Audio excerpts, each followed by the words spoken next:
The smell hit Naomi first. That strange, acrid scent of melted plastic mixed with something chemical.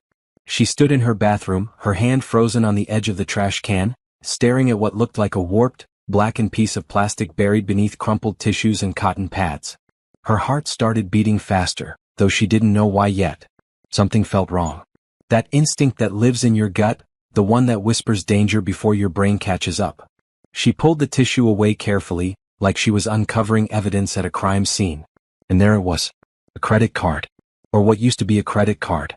The magnetic strip was melted, the numbers mostly gone, but she could make out enough. Her name. Naomi Patterson. The card was hers. But she hadn't burned it. She hadn't even known it was missing. Her hands started shaking as she dropped the tissues and grabbed her phone. Her fingers fumbled with the banking app, typing in her password wrong twice before getting it right. The screen loaded slowly, each second feeling like an hour. When the account information finally appeared, the number at the top made her knees buckle. Balance: $147,234.89. That wasn't right. That wasn't right at all. This was her inheritance account. The one her grandmother had left her 3 years ago. The one she'd been saving, not touching, keeping safe for the future. The one that should have had $242,000 in it. Nearly $95,000 was gone. Naomi sat down hard on the bathroom floor, her back against the cold tile wall. The phone almost slipped from her sweating palms. She clicked on the transaction history and her stomach turned. Purchase after purchase. Tiffany & Company. Neiman Marcus. The Ritz-Carlton. Gucci. Cartier. Louis Vuitton. The Peninsula Hotel. Over and over. Thousands of dollars at a time. The dates went back 6 months.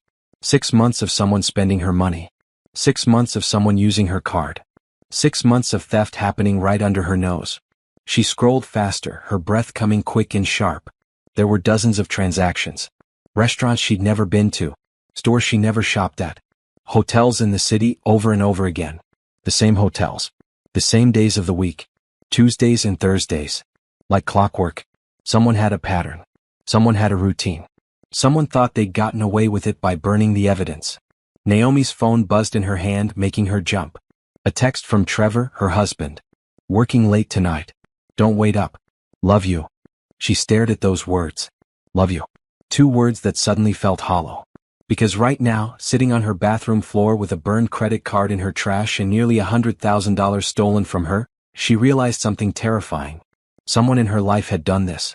Someone close enough to get into her wallet. Someone who knew about this account.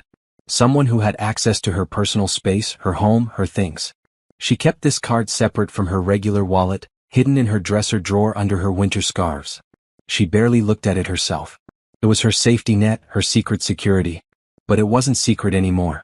Naomi stood up slowly, her legs unsteady. She walked into her bedroom and opened the dresser drawer. The scarves were still there, neatly folded just as she'd left them. But when she lifted them, the small leather card holder that should have been underneath was gone. Not just the card. The entire holder. Someone had taken it. And recently, because she'd seen it just last month when she put away her winter clothes. Her mind raced through possibilities. Trevor? But he had his own money, his own accounts. They'd been married for 8 years. He was a financial analyst. He made good money. Why would he steal from her? But then again, she'd never told him about the full amount of her inheritance. She'd told him it was $20,000. Not $250,000. She'd kept that secret because her grandmother had told her to. Keep something for yourself, baby girl, Grandma had said. Always have your own money that nobody else controls. Even your husband. At the time, Naomi had thought it was old-fashioned advice. Now she was grateful for it. She went back to her phone and took screenshots of everything. Every transaction. Every date. Every amount. Then she called her bank. First National Bank, this is Peter speaking. How can I help you? I need to report fraud on my account. Her voice sounded strange to her own ears. Too calm. Too steady. Like she was talking about someone else's life. I'm sorry to hear that, ma'am. Can I have your account number? She rattled it off from memory. And your name? Naomi Patterson. Thank you, Mrs. Patterson. Can you describe the fraudulent activity? Someone has been using my credit card for 6 months. I just discovered it. There are approximately $95,000 in unauthorized charges. There was a pause on the other end. 95,000? Yes. And you're just discovering this now? I don't check this account regularly. It's my savings account. I got a replacement card in the mail a few weeks ago and thought it was a mistake. I didn't realize my original card had been stolen until I found it burned in my trash today. Another pause. Longer this time. Burned? Yes.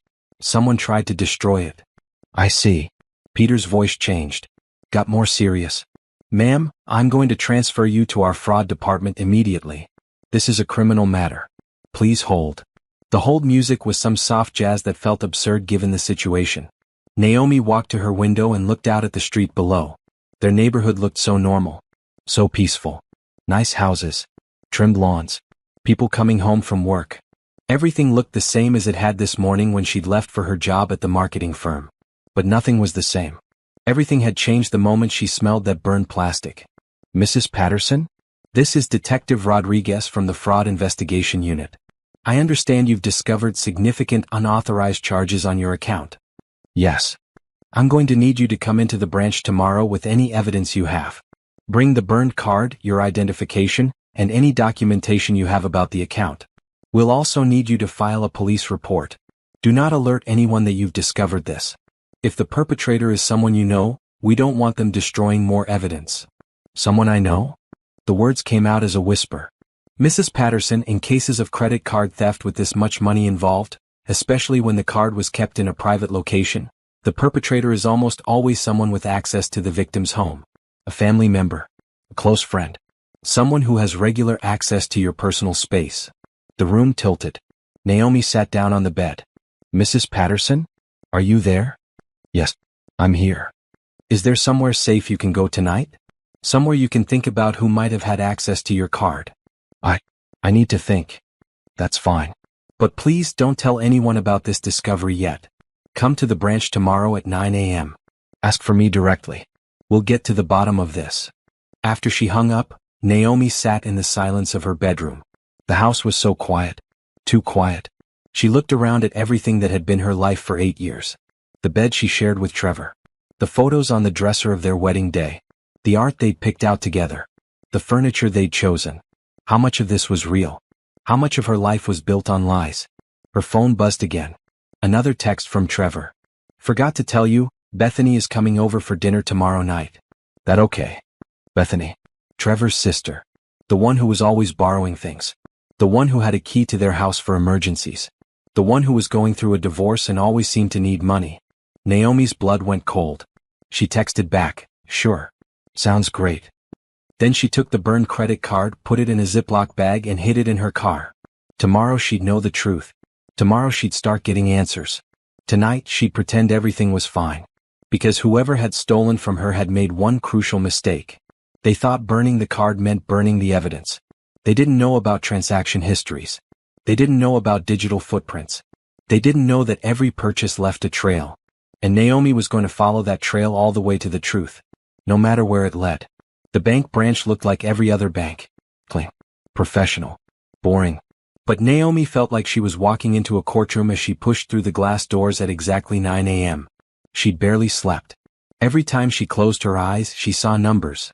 Transactions. Dates. That burned credit card. Trevor had kissed her goodbye that morning like nothing was wrong. Have a good day, babe, he'd said, straightening his tie in the mirror. So normal. So casual. Like he wasn't married to someone whose entire world had cracked open. She'd smiled back and said, you too. The lies were already starting. But this time she was the one lying. And she had a good reason. Mrs. Patterson? A woman in a gray suit approached her. Late 40s, sharp eyes, the kind of person who didn't miss details. I'm Detective Rodriguez. We spoke on the phone. They shook hands and Detective Rodriguez led her to a private office in the back. Once the door was closed, the detective's professional mask softened slightly. I've already pulled your account records. I want to show you something before we go any further. She turned her computer screen toward Naomi. These are all the transactions from the past 6 months. I've organized them by location and frequency. The screen showed a spreadsheet. Color-coded. Organized. Damning. The majority of high-value purchases were made at luxury retailers in the downtown area. But what's interesting is the pattern of hotel charges. Look here. She pointed to a highlighted section. Every Tuesday and Thursday for the past 5 months. Same hotels. The Ritz-Carlton. The Peninsula. The Four Seasons. Always checking in around noon, checking out at 5 p.m. Naomi's stomach turned. 5-hour blocks. In the middle of the day. When she was at work. Someone was having an affair, Detective Rodriguez said gently. Using your money to pay for it. Can you tell who was checking in? We've already contacted the hotels. They're sending over their records. But there's something else. She pulled up a new screen. Look at these jewelry purchases. Cartier. Tiffany. 3 separate purchases totaling $42,000. I called the stores. They remember the customer. Naomi leaned forward. Who? A woman. Late 20s. Blonde hair. Very excited about her purchases. She told the sales associate at Cartier that her boyfriend was spoiling her. She even showed pictures of him on her phone. Did they get a name? The purchases were all made with your card, so the name on file is yours. But the sales associate remembers her saying her name was Beth. Bethany. The room went cold despite the heating vent above them. Mrs. Patterson, do you know anyone named Beth or Bethany who would have access to your home? Naomi's voice came out flat. My sister-in-law. Bethany Patterson. She's my husband's sister. She has a key to our house. Detective Rodriguez wrote that down. Tell me about her. She's 28. Going through a divorce. She's always been difficult. She borrows money from Trevor sometimes. She comes over unannounced. She's had problems with credit card debt before. Trevor always says she's just going through a hard time. And your husband? Would he have noticed a card missing from your drawer? Naomi shook her head. That's the thing. This wasn't in my regular wallet. I kept it hidden. Under scarves in my dresser. My husband doesn't go through my dresser. But Bethany. She paused, remembering. Bethany borrowed clothes from me sometimes. When she stayed over after drinking too much or after fights with her ex-husband. She knew where I kept things. Did your husband know about this inheritance account? He knew I got inheritance money. But I told him it was $20,000. Not $240,000. My grandmother told me to keep my own money separate. I thought she was being old-fashioned. Now I think she was being smart.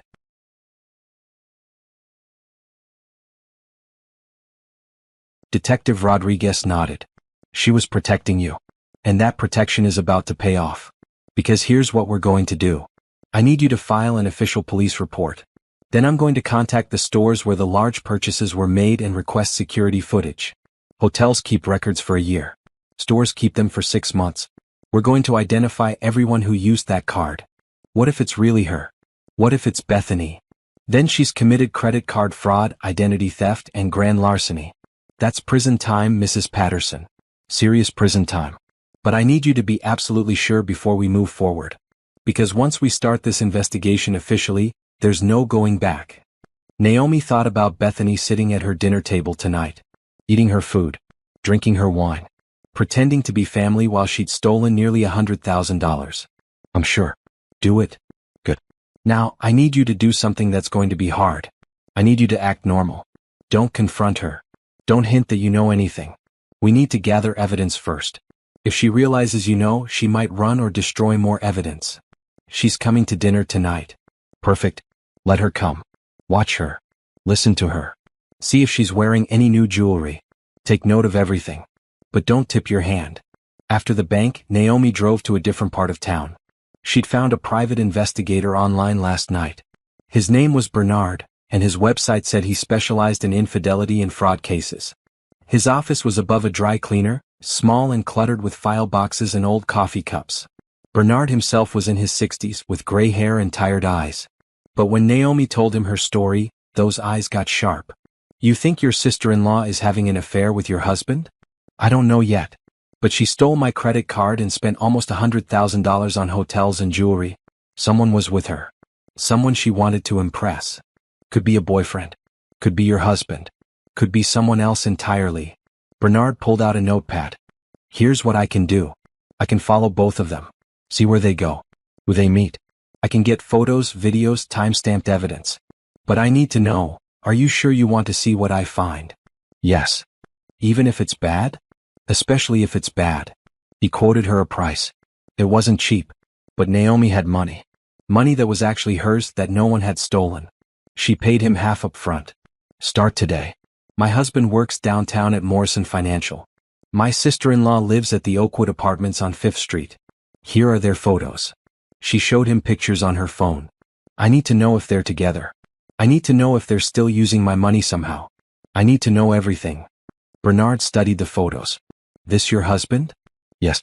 Trevor Patterson. And this is the sister? Bethany Patterson. Well, she's going back to her maiden name. Monroe. Bethany Monroe. I'll start surveillance today. Give me a week. I'll have answers for you. Naomi went to work after that, though she couldn't focus on anything. Her boss, Sharon, noticed. You okay? You look exhausted. Didn't sleep well. Everything all right at home? I'm not sure yet. Sharon gave her a concerned look but didn't push. They'd worked together for 5 years. Sharon knew when to back off. The day dragged on forever. Every email felt pointless. Every meeting felt like a waste of time. All Naomi could think about was tonight. Bethany coming over for dinner. Sitting in her home. Smiling at her while she'd robbed her blind.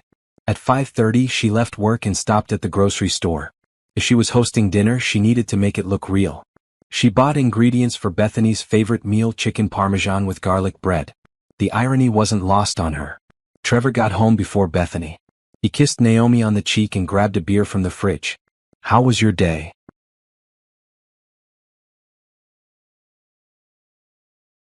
Fine. Yours? Long. Had a difficult client. But it's handled. He loosened his tie and sat at the kitchen table. Thanks for having Bethany over. I know she can be a lot sometimes, but she's really struggling with the divorce. It's no problem. Naomi kept her voice light as she breaded the chicken. Has she found a job yet? Not yet. She's looking. I've been helping her out with some money here and there. Just until she gets on her feet. That's nice of you. Trevor smiled at her. That's what family does, right? Right. Family. The doorbell rang at 6:30. Naomi wiped her hands on a towel and went to answer it. When she opened the door, Bethany stood there in a new dress. Designer. Expensive. And around her neck was a diamond necklace that probably cost $10,000. Hey. Bethany hugged her. Something smells amazing. Naomi hugged her back, feeling like she was embracing a snake. Come in. Dinner's almost ready. Bethany walked in like she owned the place. She always had. Too comfortable. Too familiar. She went straight to Trevor and hugged him, and something about that hug lasted too long. Just a second too long. Naomi watched them. Really watched them. The way Bethany touched Trevor's arm. The way Trevor smiled at her. The way they moved around each other with a familiarity that felt wrong. During dinner, Bethany talked about her divorce. Richard was such a jerk. I'm so glad to be done with him. He never appreciated me. Never bought me nice things. Never made me feel special. She touched her necklace as she said it, running her fingers over the diamonds. That's beautiful, Naomi said, pointing to it. Is it new? Bethany's eyes lit up. All this? Yes. I finally treated myself. I figured I deserved something nice after everything I've been through. It must have been expensive. It was. But sometimes you have to invest in yourself, you know? She smiled, and there was something sharp in that smile. Something that said she thought she was smarter than everyone else. Trevor jumped in. Bethany's been doing really well lately. Managing her money better. Really? Naomi kept her voice casual. That's great. Where have you been shopping? That dress is gorgeous too. Oh, just around. There was a sale at Neiman Marcus. I couldn't resist. Neiman Marcus. Where $8,000 of Naomi's money had been spent just last week. They finished dinner and Bethany left around 9. After she was gone, Trevor helped clean up. She seems to be doing better, he said, scraping plates into the trash. Yeah, she does.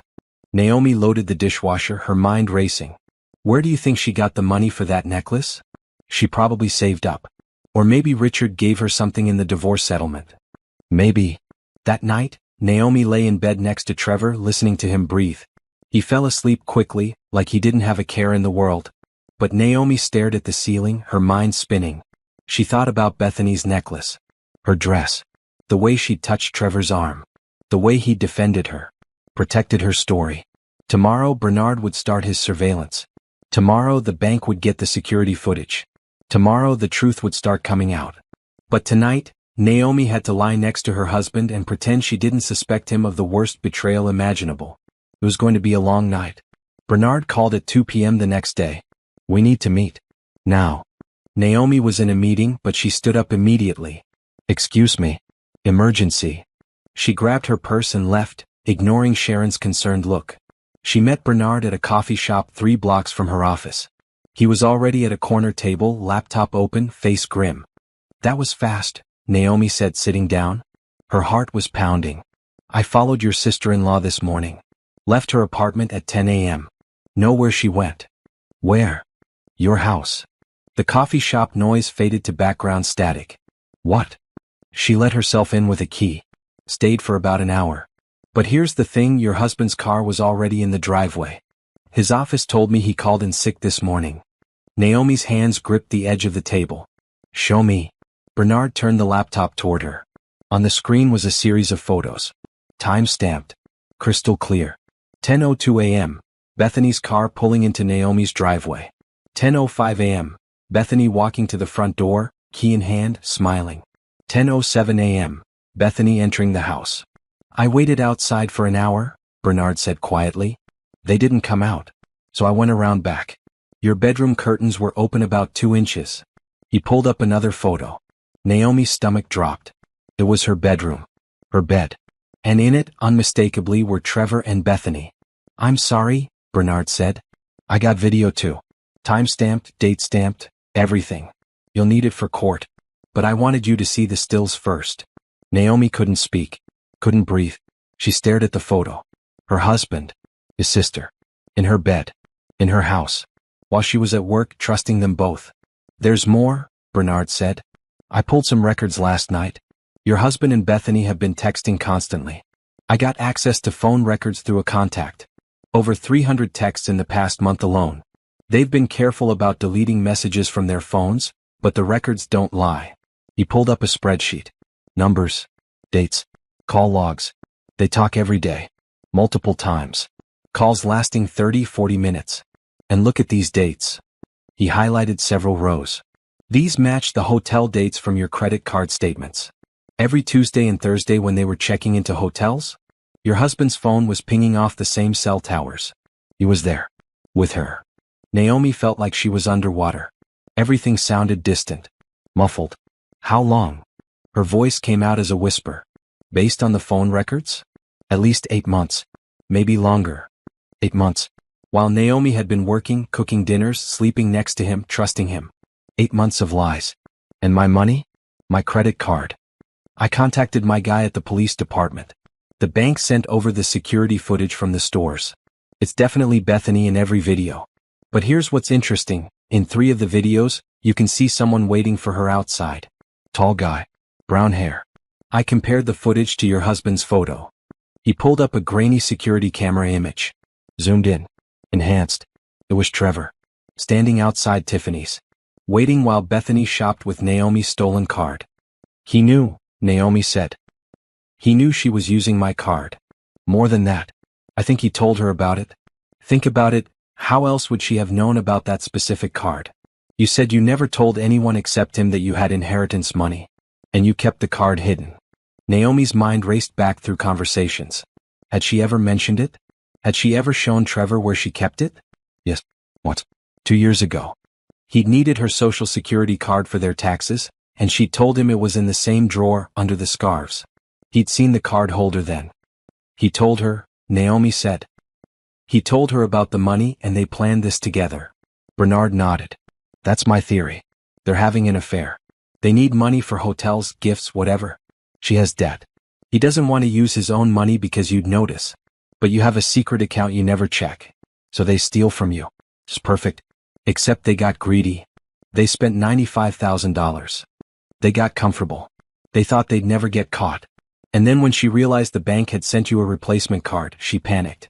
She broke into your house, probably when you and your husband were both out, grabbed the card from wherever she'd hidden it and burned it. She thought destroying the physical card meant destroying the evidence. She didn't know about transaction records. Criminals rarely do. They think in physical terms. Destroy the card, destroy the proof. But everything lives in the cloud now. Every swipe. Every purchase. Every timestamp. Naomi stood up. She needed air. She walked outside, Bernard following with his laptop. What do you want to do? He asked. I need more evidence. I need everything. Photos, videos, phone records, financial records. I need enough that they can't lie their way out of this. You've got it? But Naomi, and I'm sorry to be blunt here, You need to be prepared. This is going to get ugly. Your husband isn't just cheating on you. He's committing financial fraud. Conspiracy to commit theft. He helped his sister steal from you. That's criminal. Good. I want it to be criminal. I want them both to pay. Bernard looked at her with something like respect. Most people in your position want to save their marriage. They want to forgive. They want to believe it was a mistake. This wasn't a mistake. This was calculated. This was 8 months of lying to my face while they stole from me and slept together.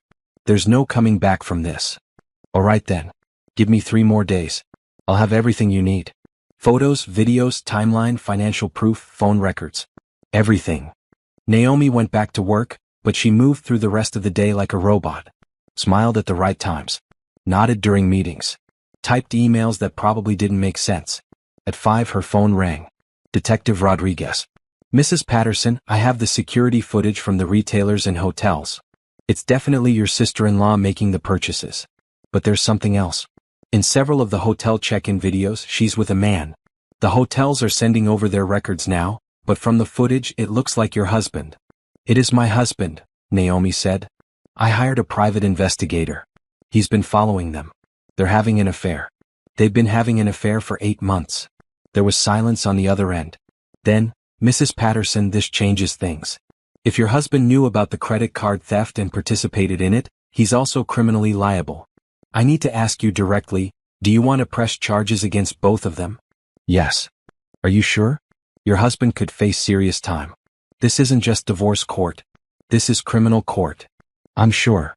All right. Continue to act normal. Don't let them know you're aware of anything. We'll coordinate with your private investigator. When we have everything we need, we'll move forward with arrests. That evening, Trevor came home whistling. Actually whistling. He kissed Naomi on the cheek like always. How was your day? He asked. Fine. Yours? Oh, you know. Same old stuff. He didn't mention calling in sick. Didn't mention Bethany coming over. Just lied easily, comfortably. How are you feeling? Naomi asked. Sharon mentioned you called in sick? She watched his face carefully. For just a second there was panic in his eyes. Then it smoothed over. All right. Yeah. Woke up with a migraine. Took some medicine and slept it off. Feeling better now. Good. I'm glad. They ate dinner. Talked about nothing. Trevor told her about a client problem that probably didn't exist. Naomi told him about her day, leaving out the parts about meeting with Bernard and Detective Rodriguez. They were both lying now. But only one of them was doing it for the right reasons. After Trevor went to bed, Naomi sat in her home office and started making lists.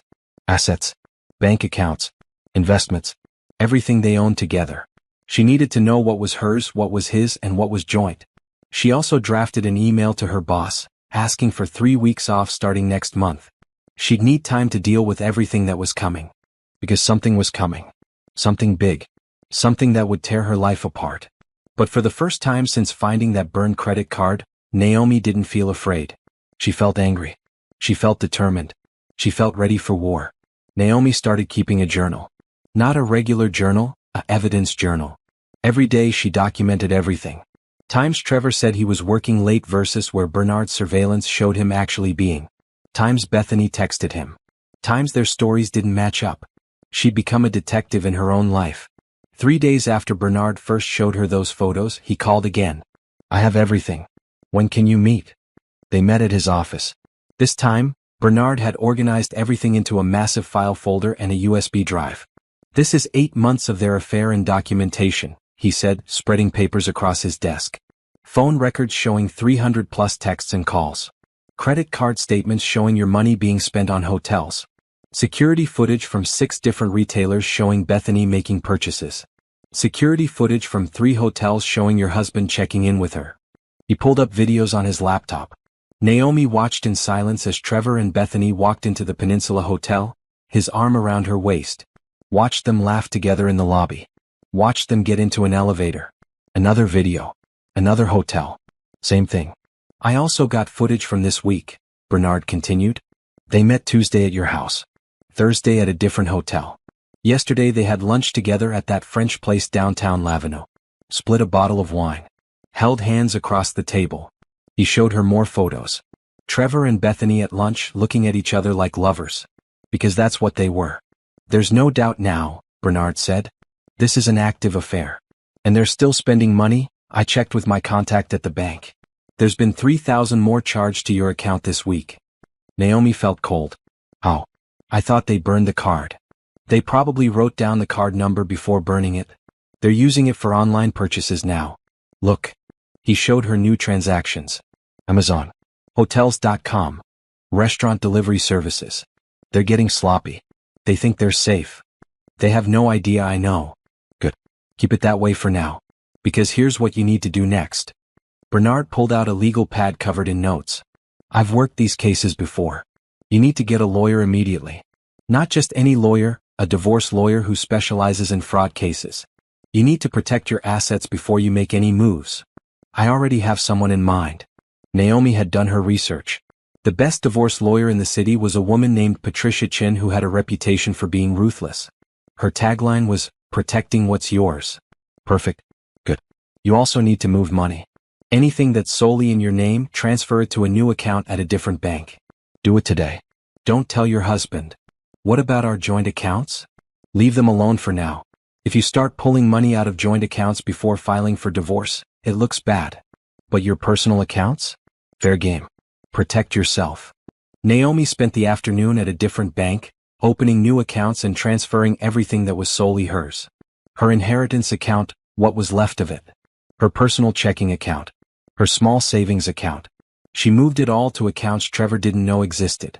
Then she went to see Patricia Chin. Chin's office was in a glass tower downtown, all chrome and marble and power. The receptionist led Naomi to a corner office with floor-to-ceiling windows overlooking the city. Patricia Chin was 50-ish, sharp-eyed, wearing a suit that probably cost more than Naomi's car. She shook Naomi's hand with a grip that meant business. Tell me everything, Chin said, sitting behind her massive desk. Naomi did. She told her about the burned credit card, the theft, the affair, everything. She showed her Bernard's evidence folder, the photos, the videos, the phone records. Chin reviewed it all in silence, her face unreadable.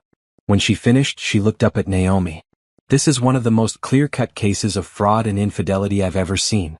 Your husband and his sister have committed multiple crimes. Credit card fraud, identity theft, theft by deception, possibly conspiracy. They've also given you grounds for divorce in every state in the country. Can I take everything in the divorce? Not everything but most of it.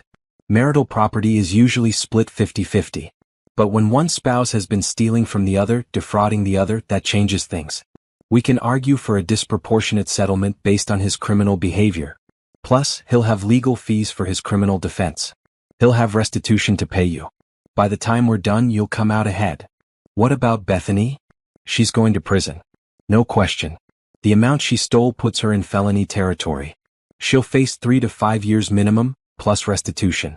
She'll have to pay back every penny. And Trevor? Harder to say. He didn't physically steal the card or make the purchases. But if we can prove he knew about it and helped plan it, he's also criminally liable. At minimum, he'll face conspiracy charges. Could be prison time. Could be probation. Depends on the prosecutor and what deal he tries to make. Naomi nodded slowly. What do I do now? First you retain me. Then we prepare. I'm going to draft divorce papers, but we're not filing yet. We want all our ducks in a row first. You're going to continue acting normal at home.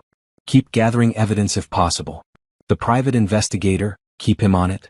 The more evidence we have, the better position we're in. How long? Another week. Maybe 2. We want the prosecutor to have enough to arrest them both. When that happens, you file for divorce the same day. We hit them from all sides at once. Legal, criminal, financial. They won't know what hit them. Naomi signed the retainer agreement. It was expensive, but she didn't care. This was worth every penny. One more thing, Chin said as Naomi stood to leave. You're handling this remarkably well. Most people would be falling apart. I'm falling apart inside, Naomi admitted. But I can't let them see it. If they see me break, they win. Good. Channel that anger. Use it. Make it productive. Because when this is over, you're going to need it to rebuild. Over the next week, Naomi became 2 people. There was the Naomi at home who smiled at Trevor, kissed him goodbye in the morning, made dinner, watched TV beside him. That Naomi was a performance. An act. Playing the role of the unsuspecting wife. Then there was the real Naomi. The one who met with Detective Rodriguez to review evidence. The one who helped Patricia Chin build her divorce case. The one who looked through Bernard's surveillance photos and hardened herself against the pain. She learned to compartmentalize. Learned to turn off her emotions when she needed to. Learned that she was stronger than she'd ever known.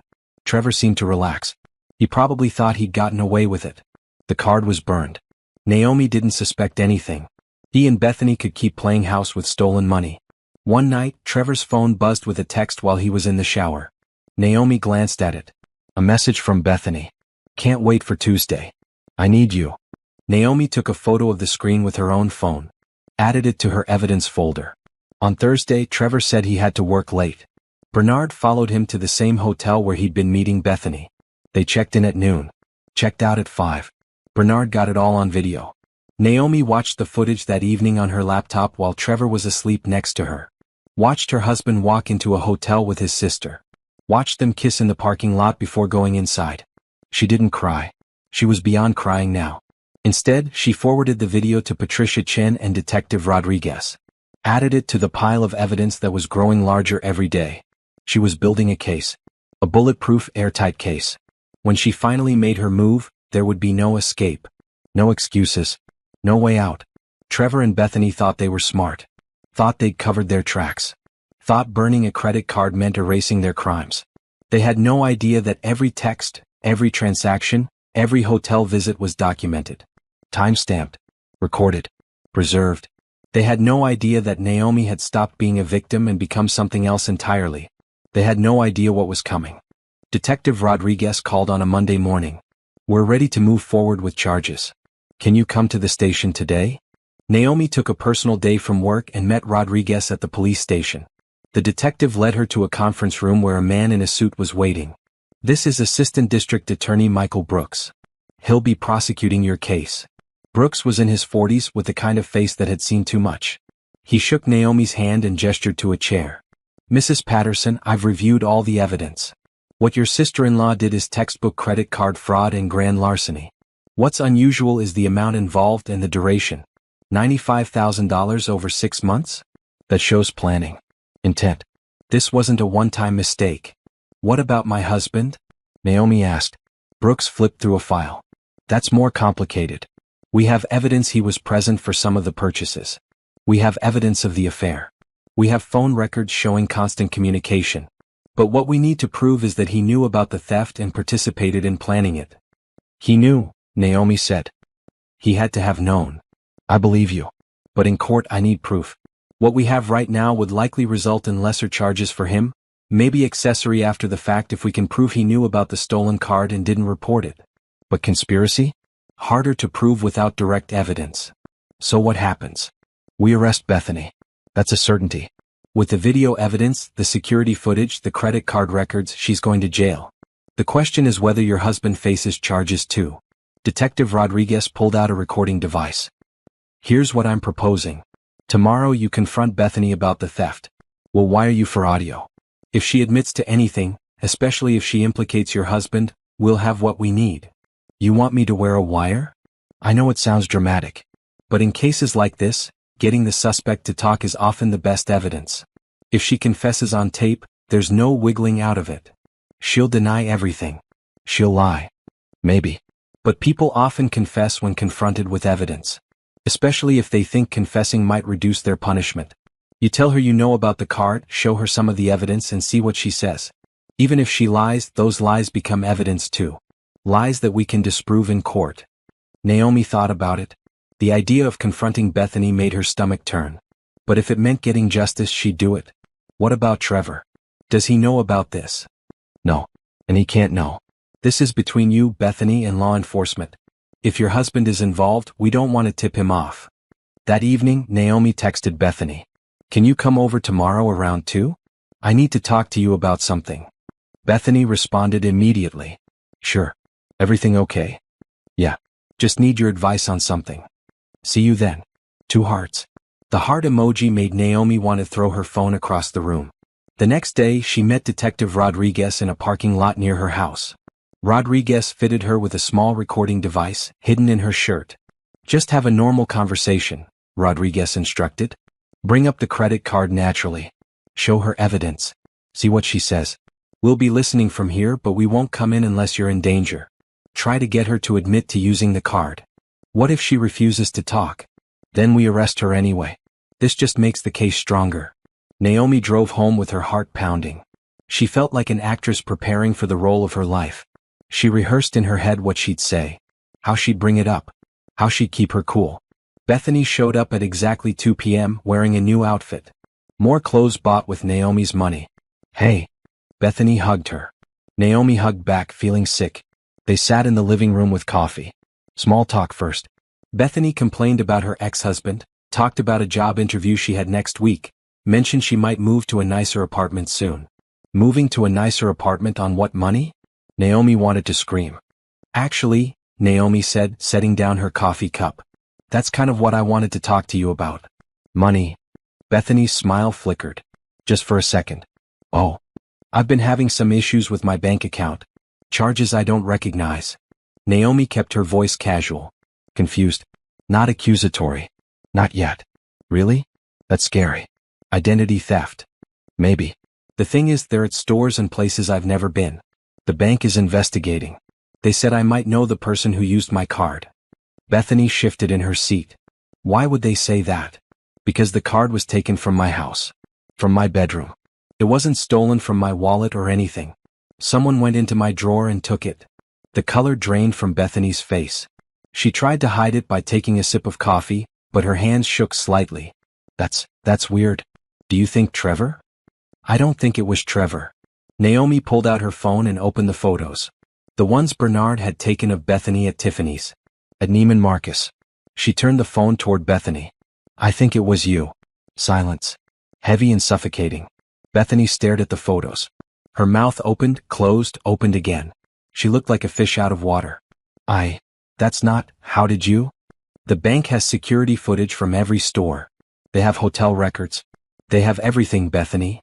Naomi kept her voice calm, even though inside she was screaming. You took my credit card. You spent $95,000. And then you burned the card trying to hide the evidence.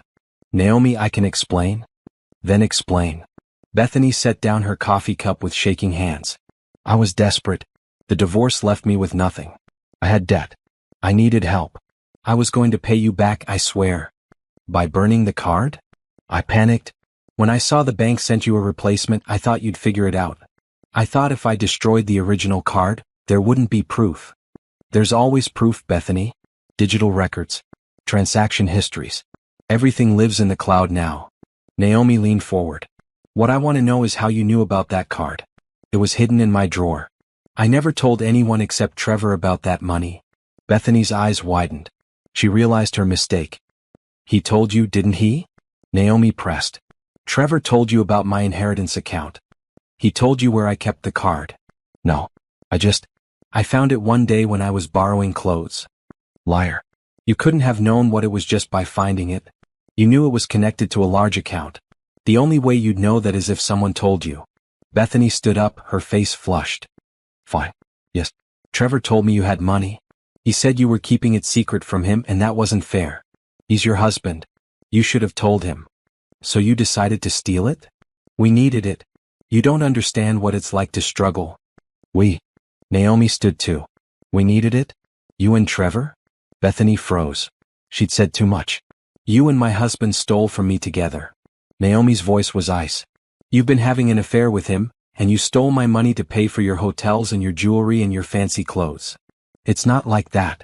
Then what is it like, Bethany? Explain it to me. Explain how you sleep with my husband, steal my money, and then sit in my living room drinking my coffee like we're family. Bethany's face crumpled. You don't understand. Trevor and I, we're in love. We have been for a long time. Before he even married you. You trapped him. I trapped him? Naomi almost laughed. It came out harsh, broken. I trapped him by marrying him and trusting him and working to build a life with him? He was going to marry me. Bethany's voice rose, shrill and desperate. Before you came along, he was mine. But you seduced him with your perfect job and your money and your act of being so sweet and innocent.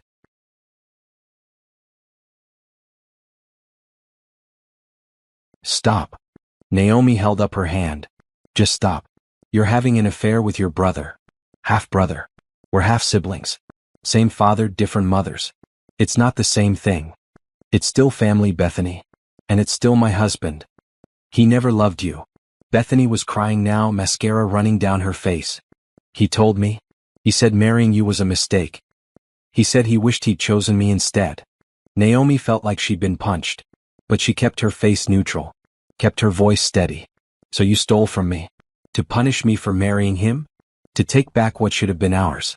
That money, this house, this life, it should have been mine. Trevor should have been mine. And now? What now, Bethany? Bethany wiped her face, smearing makeup everywhere. I don't know. We were going to tell you eventually. We were going to wait until we had enough money saved up, and then Trevor was going to divorce you and we'd finally be together. Saved up.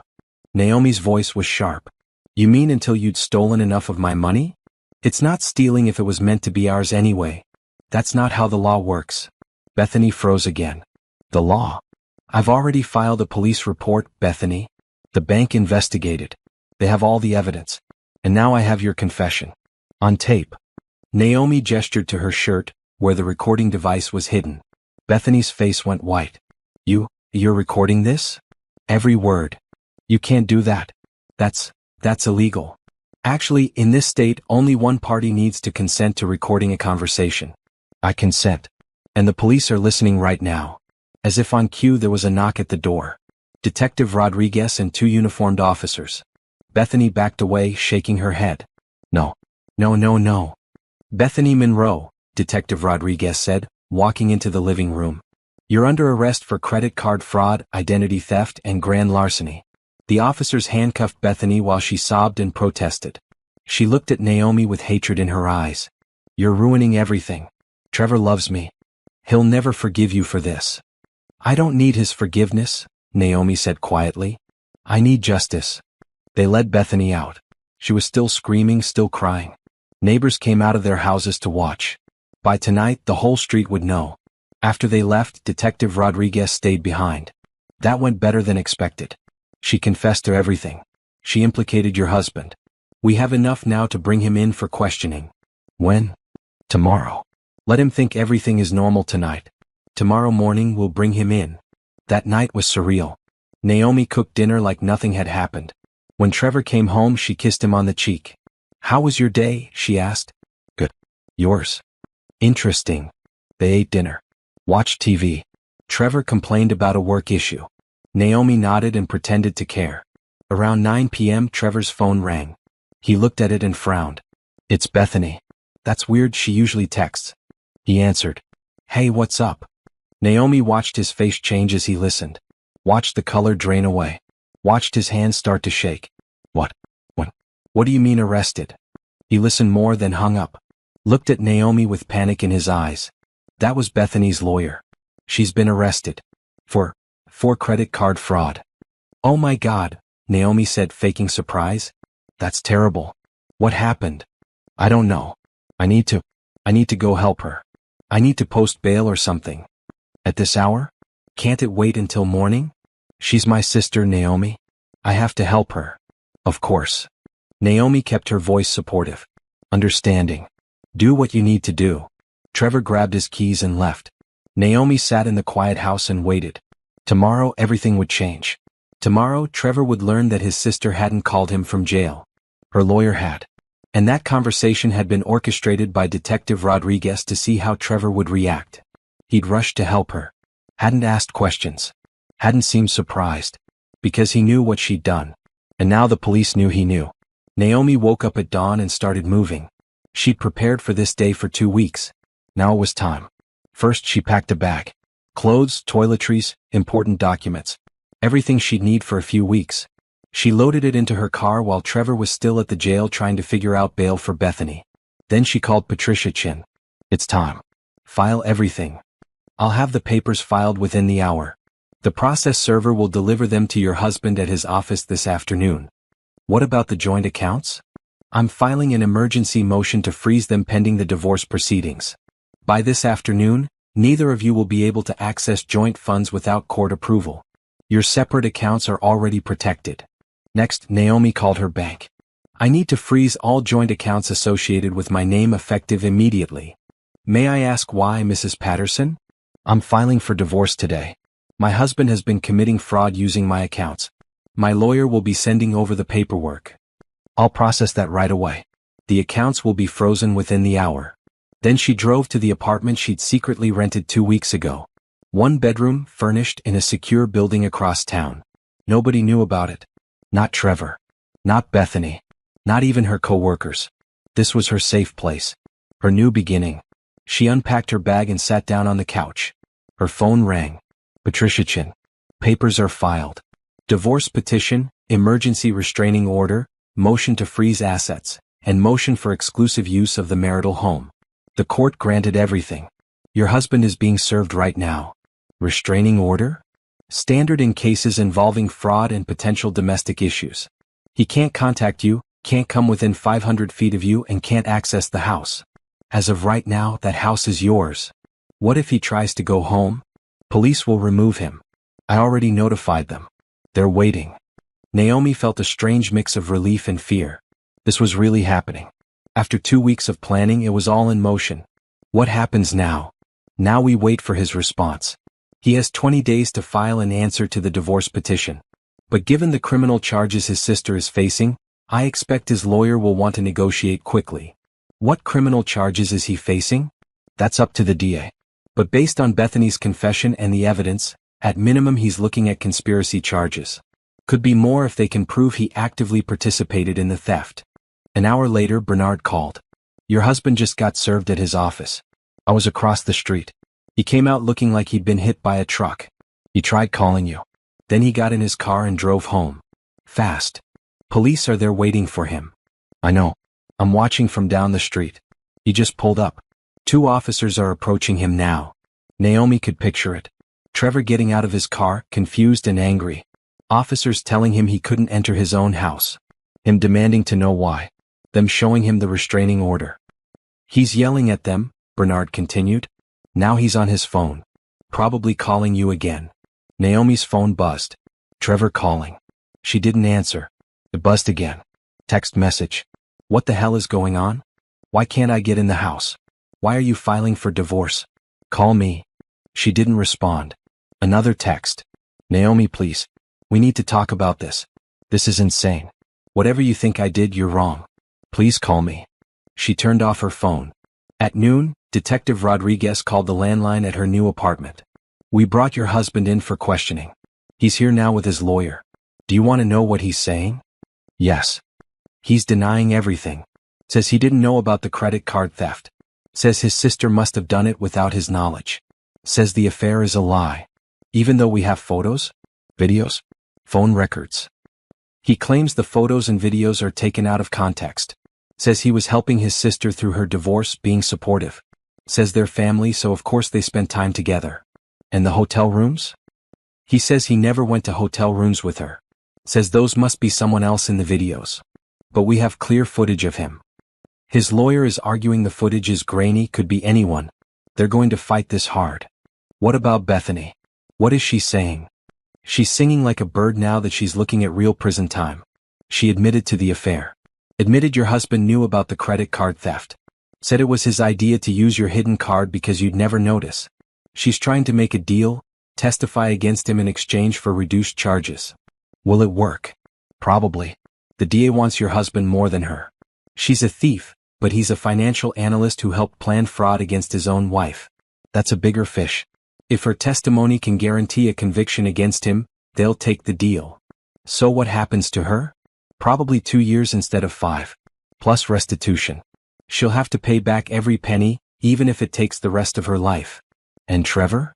If Bethany testifies and we can corroborate her story with the other evidence, he's looking at conspiracy to commit fraud, accessory to theft, and possibly more.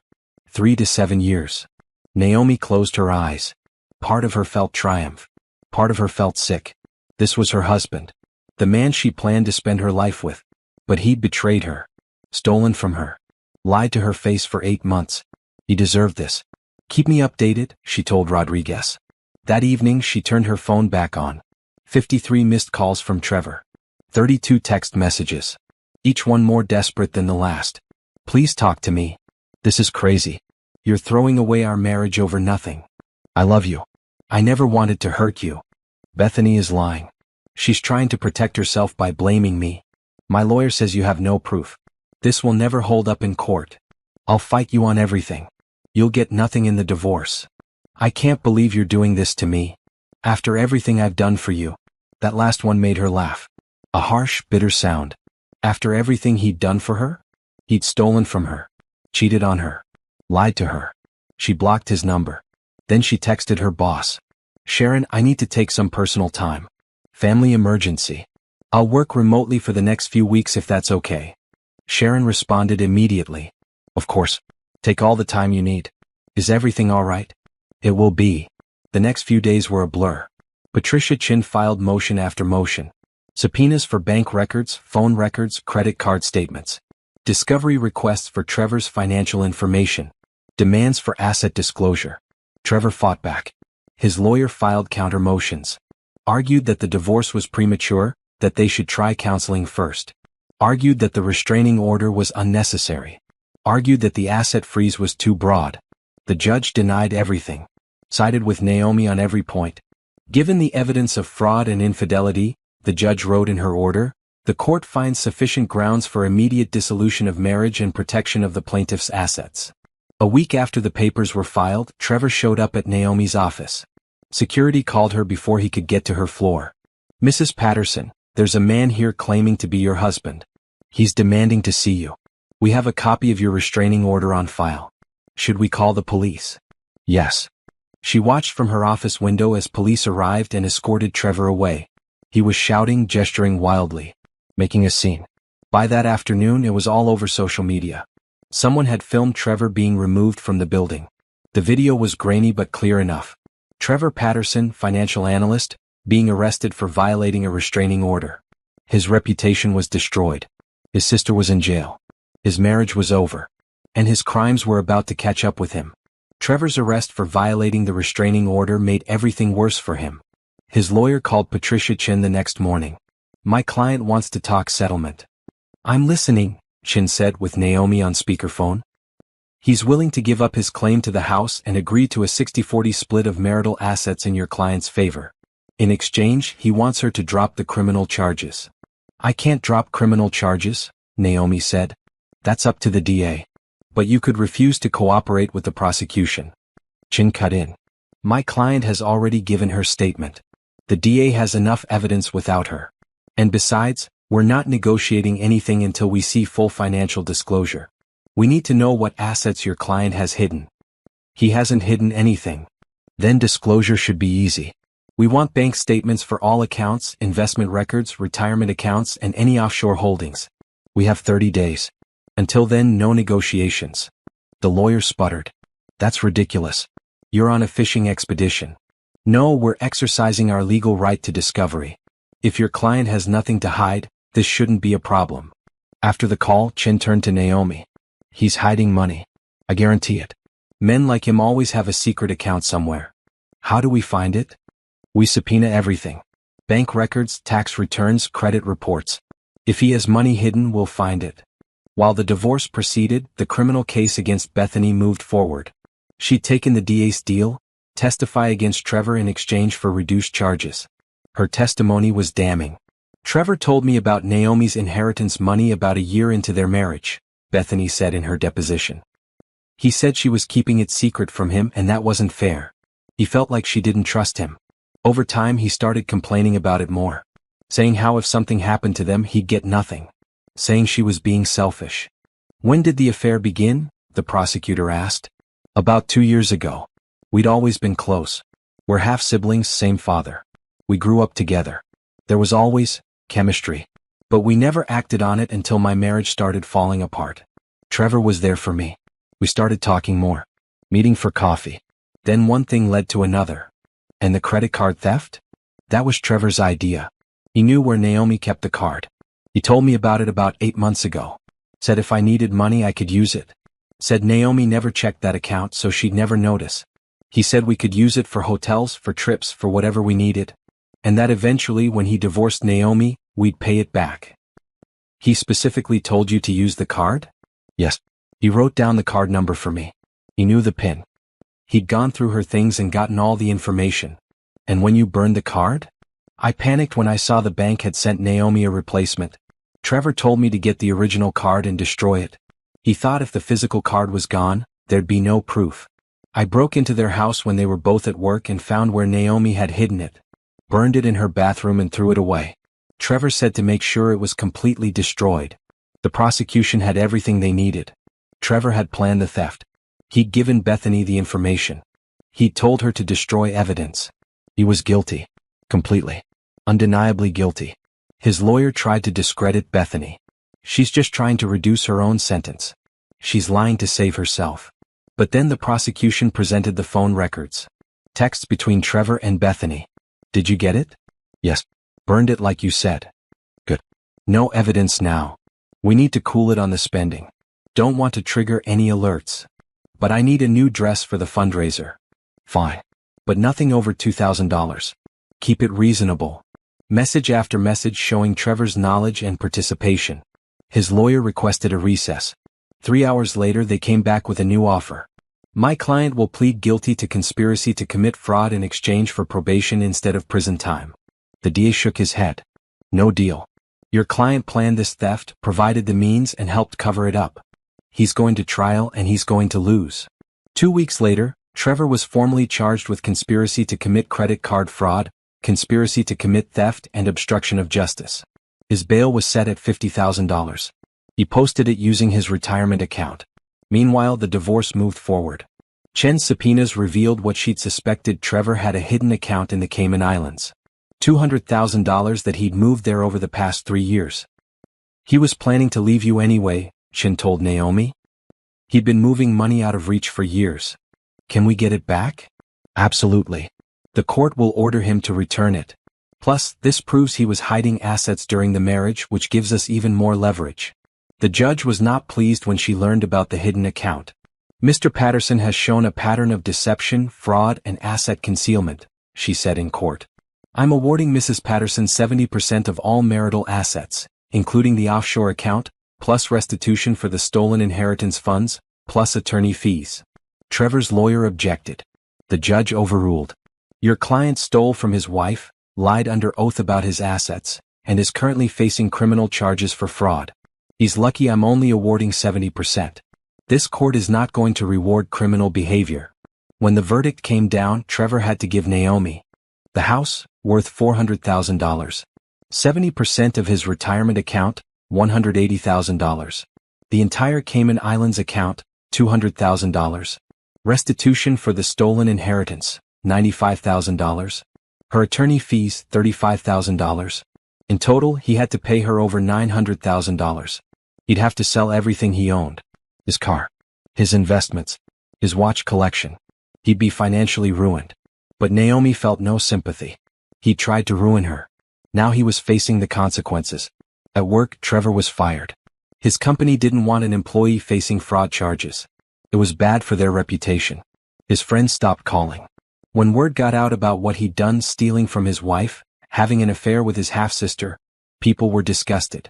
His family disowned him. Even his own mother said she was ashamed. Trevor moved into a cheap apartment on the edge of town. His lawyer fees were mounting. The criminal trial was approaching. He'd lost everything. Bethany went to prison. 2 years in minimum security, plus restitution payments that would take her decades to pay off. Before she went away, she wrote Naomi a letter. I know you'll never forgive me. I don't expect you to. What I did was wrong. I let my feelings for Trevor cloud my judgment. I thought we were in love. I thought we deserved to be together. But love doesn't justify theft. It doesn't justify betraying someone who never did anything to deserve it. You were always kind to me. You welcomed me into your home. And I repaid that by stealing from you and sleeping with your husband. I have to live with that for the rest of my life. I'm sorry. I know it doesn't matter. I know it doesn't fix anything. But I'm sorry. Naomi read the letter once and threw it away. Sorry wasn't enough. Sorry didn't give her back the 8 years she'd wasted on Trevor. Sorry didn't erase the betrayal. Sorry didn't fix anything. 3 months after filing for divorce, Naomi stood in her house now, legally hers, and looked around with fresh eyes. Everything reminded her of Trevor. The couch they'd picked out together. The art on the walls. The kitchen table where they'd eaten 1,000 meals. She hired an interior designer. I want it completely different. New furniture. New paint. New everything. I want to walk in here and not recognize it. The designer understood. Fresh start. Exactly. Over the next month the house transformed. Warm gray walls became soft blue. The heavy leather furniture became light and modern. Dark curtains became sheer white ones that let in light. She tore up the carpet and installed hardwood floors.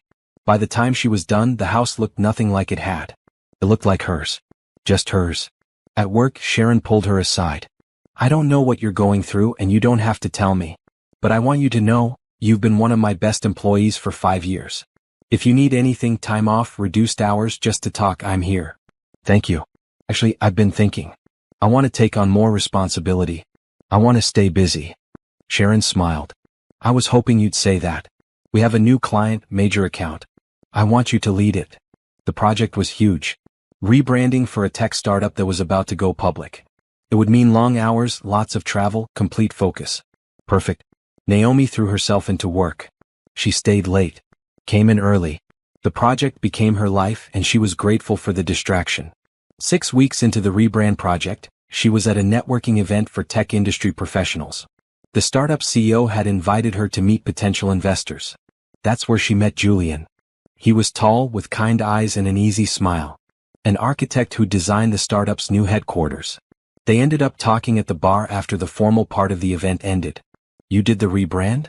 Julian asked. It's incredible. The logo, the color scheme, the whole aesthetic. It perfectly captures what they're trying to do. Thank you. You designed their building? Guilty. Tried to make it a space where creativity could flourish. Lots of light, open areas, places for collaboration but also quiet spaces for focus. They talked for an hour. About work. About design. About the city. It was easy. Comfortable. For the first time in months, Naomi laughed. Really laughed. At the end of the night, Julian asked for her number. I'd like to take you to dinner sometime. If you're interested.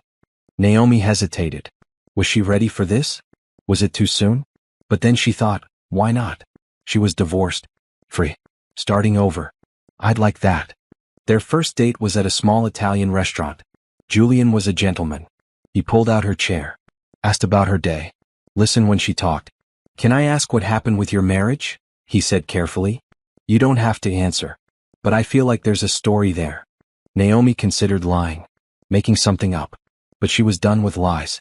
My ex-husband was having an affair with his half-sister. They stole almost $100,000 from my inheritance account. When I found out, I filed for divorce and pressed charges. He's awaiting trial for fraud. She's in prison. Julian's eyes widened. Wow. I'm sorry. That's insane? Yeah, it was. I was going to say horrible. You didn't deserve that. No, I didn't.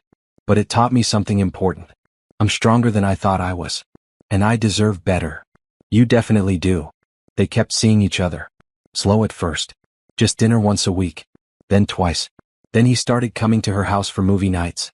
Julian never pushed. Never rushed her. He understood she was healing. I'm not looking for anything serious right now, Naomi told him after their 5th date. That's okay. I'm just enjoying getting to know you. 3 months later they were officially dating. Nothing dramatic. Just two people who enjoyed each other's company. Who made each other laugh. Who felt comfortable together. Julian met Sharon at a company holiday party. This one's a keeper, Sharon whispered to Naomi. Don't let him get away. I'm taking it slow. Good. You should. But he's good for you. I haven't seen you this happy in years. Naomi realized Sharon was right. She was happy. Despite everything that had happened. Despite the betrayal and the divorce and the criminal trials. Despite losing 8 years of her life to a man who'd never loved her. She was happy. At work, her project was a massive success. The startup's IPO went better than expected. They credited her rebrand as part of the reason. Her boss offered her a promotion. Senior Marketing Director. A huge raise. Her own team. You've earned it, Sharon said. You've been operating at this level for years. It's time we recognized it. Naomi accepted. She also started a side business, a consulting firm helping women rebuild their finances after divorce. She knew what it was like to discover your money had been stolen, to feel violated and betrayed, to have to start over. She wanted to help others do the same. The business started small, just a few clients, but word spread. Soon she had a waiting list. You're making a difference, one client told her. After my divorce, I didn't know where to start. You helped me take control of my finances. I feel powerful now. Like I can do anything. That's what Naomi wanted. To help women feel powerful. To help them rebuild. 1 year after filing for divorce, Naomi sat in Patricia Chen's office for their final meeting. The divorce is final, Chen said, sliding papers across the desk. You're officially divorced. The house is yours. The money is yours. Everything we fought for, you got. What about Trevor's criminal trial? Scheduled for next month. But his lawyer is trying to negotiate another plea deal. The evidence is overwhelming. He'll probably plead guilty to avoid trial. And if he doesn't? Then he goes to trial, loses, and gets a harsher sentence. His choice. Naomi signed the final papers. It felt surreal. After everything, it was just a signature. A few pieces of paper. And she was free. Thank you, she told Chin. For everything. You did the hard part. You had the courage to leave, to fight back, to demand justice. I just helped with the paperwork. That evening, Naomi had dinner with Julian. She told him about the divorce being final. How do you feel? He asked. Relieved. Free. Ready to move forward. That's good. You deserve to move forward. They ate in comfortable silence for a while. Then Julian reached across the table and took her hand. I know we're taking things slow. And I respect that. But I want you to know, I'm not going anywhere. Whenever you're ready for more, I'll be here. Naomi squeezed his hand. Thank you. For being patient. For understanding. You're worth the wait. She smiled. For the first time in a long time, she believed it. She was worth the wait. Worth the effort. Worth the love. And she was ready to start believing in good things again. Trevor's trial was scheduled for the first week of October. But 2 weeks before, his lawyer called Patricia Chen. My client wants to plead guilty. He'll take a deal if the DA offers one. The DA offered 3 years in prison plus full restitution. Trevor accepted. The sentencing hearing was short. Naomi didn't attend. She'd already given her victim impact statement in writing. She didn't need to see Trevor's face again. But Patricia Chen went and reported back. He looked terrible. Lost weight. Hollow eyes. His lawyer said he's been depressed, not sleeping. He tried to make a statement before sentencing. What did he say? He said he was sorry. That he never meant for things to go this far. That he'd made mistakes but he still loved you and hoped someday you'd forgive him. Fat chance. That's basically what the judge said. Not in those words but close. She told him that his actions showed a profound betrayal of trust, a pattern of deception, and a complete lack of respect for his wife. She said 3 years was lenient given the severity of his crimes. Where's he going? Minimum security prison upstate. He'll serve probably 2 years with good behavior. Then 3 years probation. Plus he has to pay you the full restitution $95,000, plus interest. Will he be able to pay? Eventually. He got a job offer from a small firm willing to hire him after he serves his time. He'll be making minimum payments for years but you'll get your money back. Naomi felt nothing hearing this. No satisfaction. No anger. Just nothing. Trevor was someone who used to be in her life. Now he wasn't. End of story. Bethany was released after serving 18 months. She'd been a model prisoner. Got time off for good behavior. She didn't try to contact Naomi. Probably too ashamed. Or maybe her lawyer had told her not to. Naomi heard through mutual acquaintances that Bethany was living in a different state, working as a waitress trying to rebuild her life. She was making restitution payments of $200 a month. At that rate, it would take her 40 years to pay back what she'd stolen. Good.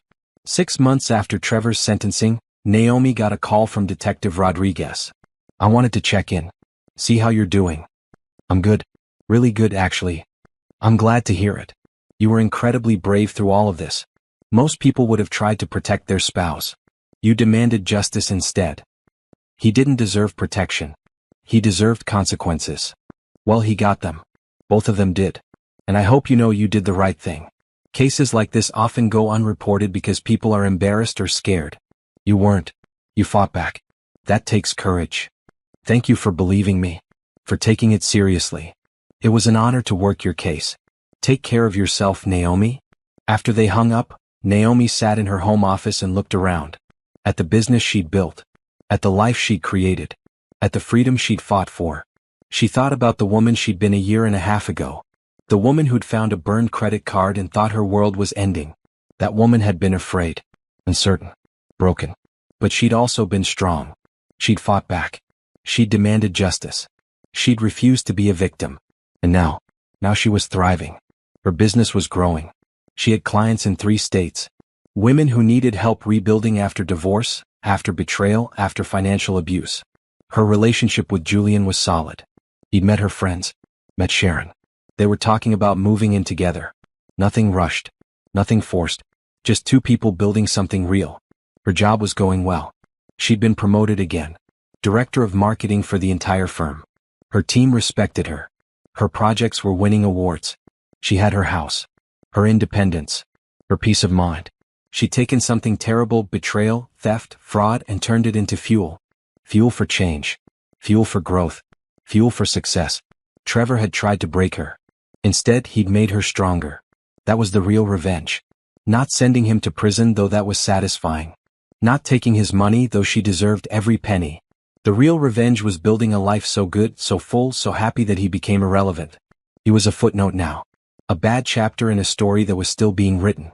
A chapter she'd closed and moved past. One evening, Julian came over for dinner. He'd become a regular fixture in her life. Easy. Comfortable. Right. I have something to tell you, he said over dessert. Naomi braced herself. Was this where he said he was moving? That he'd met someone else? That it was too complicated? I'm falling in love with you, Julian said. I know we said we'd take it slow. I know you've been through hell. But I can't help it. You're smart, strong, funny, beautiful. You've been through something most people couldn't survive and you came out better. I admire you. And I love you. Naomi felt tears in her eyes. Good tears. Happy tears. I love you too, she said. And she meant it. I didn't think I could feel this way again. After everything. But you make me feel safe. Happy. Like I can trust again. Julian smiled.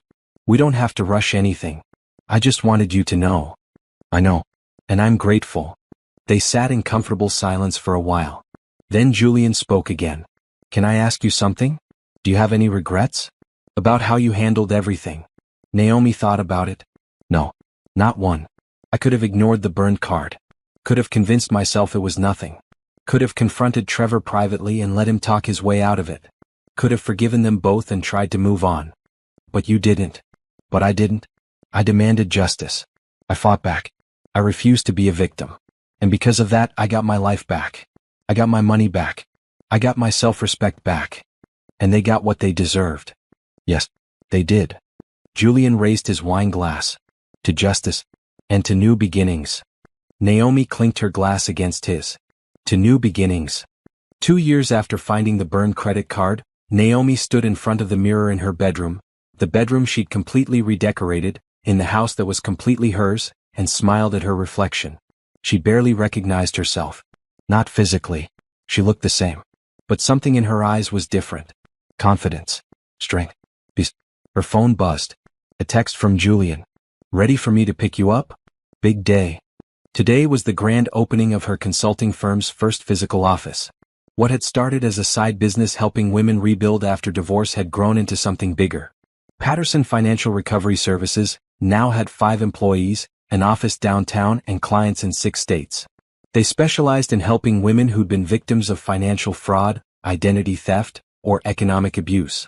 They helped them rebuild credit, recover stolen funds, navigate divorce proceedings, and start over. Naomi had turned her worst experience into her purpose. Ready? See you in 10. Julian arrived exactly on time. He was always punctual. Always reliable. Always there. They'd been living together for 6 months now. He'd sold his apartment and moved into her house. It had felt right. Natural. Like the next logical step. You look beautiful, he said, kissing her cheek. You look pretty good yourself. The office opening was everything Naomi had hoped for. Local business leaders came. The mayor gave a speech. A local news station covered it. But the best part was seeing her clients. Women she'd helped over the past 2 years. Women who'd been broken and were now thriving. One client, Angela, gave a speech. 2 years ago, my ex-husband emptied our bank accounts and disappeared. I was left with 3 kids, no money, and no idea how to start over. I found Naomi through a friend. She helped me track down my ex, file criminal charges, and recover some of the money. But more than that, she helped me believe in myself again.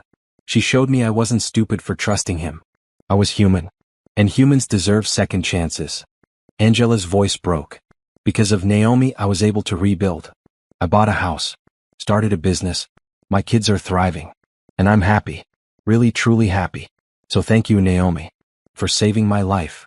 Naomi hugged Angela while everyone applauded. This was why she did it. Not for revenge against Trevor. Not for money. But to help others the way she'd wished someone had helped her. After the event, Naomi and Julian went to dinner at their favorite restaurant. The same place where they'd had their first date. I'm proud of you, Julian said over wine. You took something terrible and made it into something beautiful. I had help.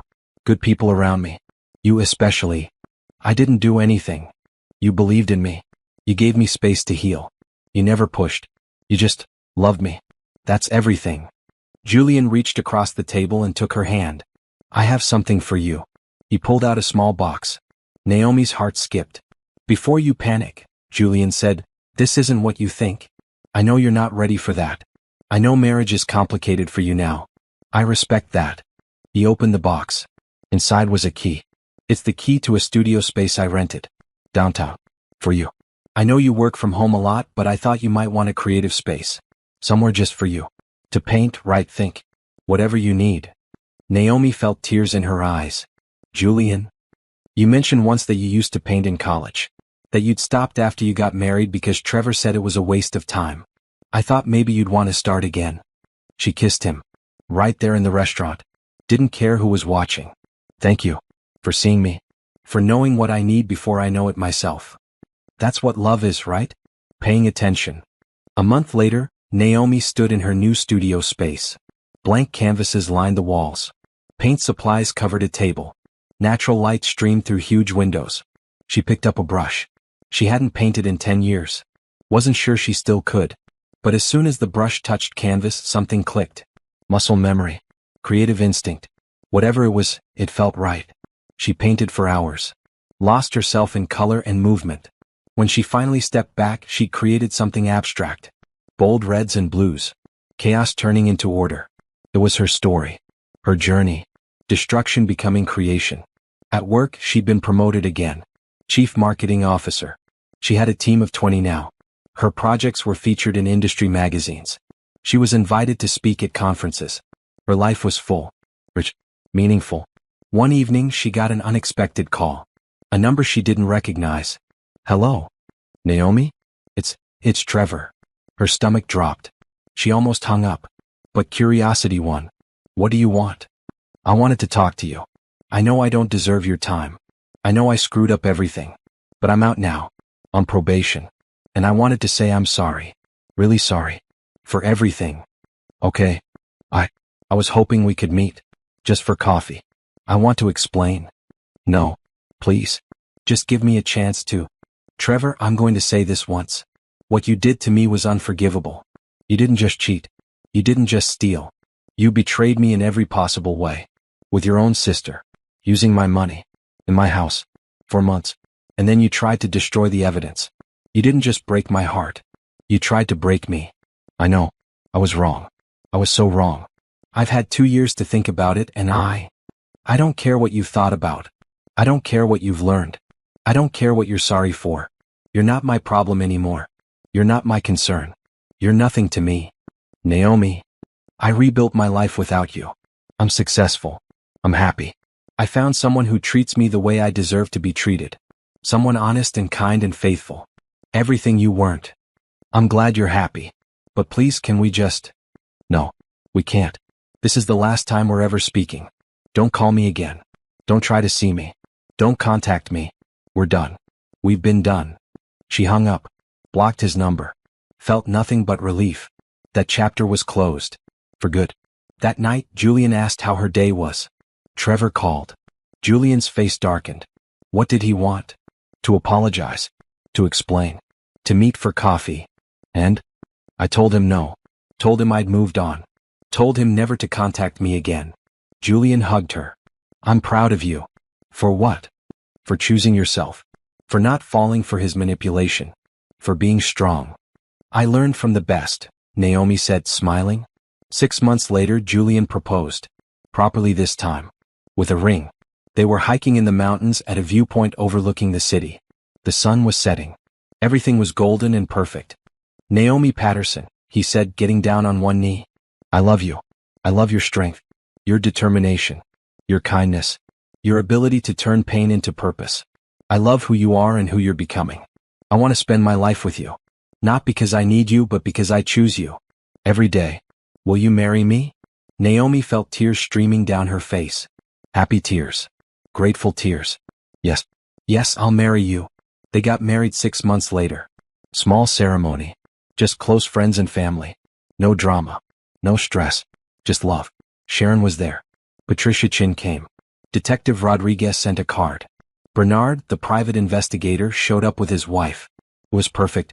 On their wedding night, Julian held Naomi close. "Thank you," he whispered, "for trusting me, for letting me love you, for choosing to believe in love again after everything. Thank you for being worth it," Naomi whispered back. 3 years after finding that burned credit card, Naomi had everything she'd ever wanted. Not the everything she'd thought she wanted when she was married to Trevor. That had been a lie. A performance. A life built on deception. This was real. A successful business helping women rebuild. A job she loved. A partner who respected her.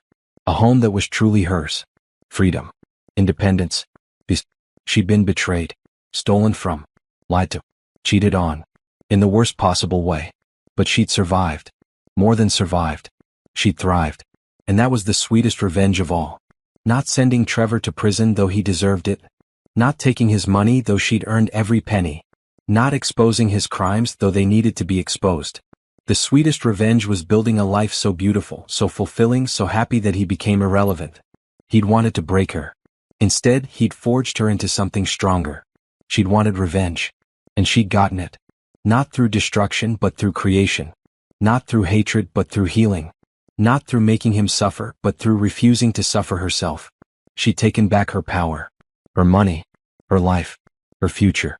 And she'd never felt freer.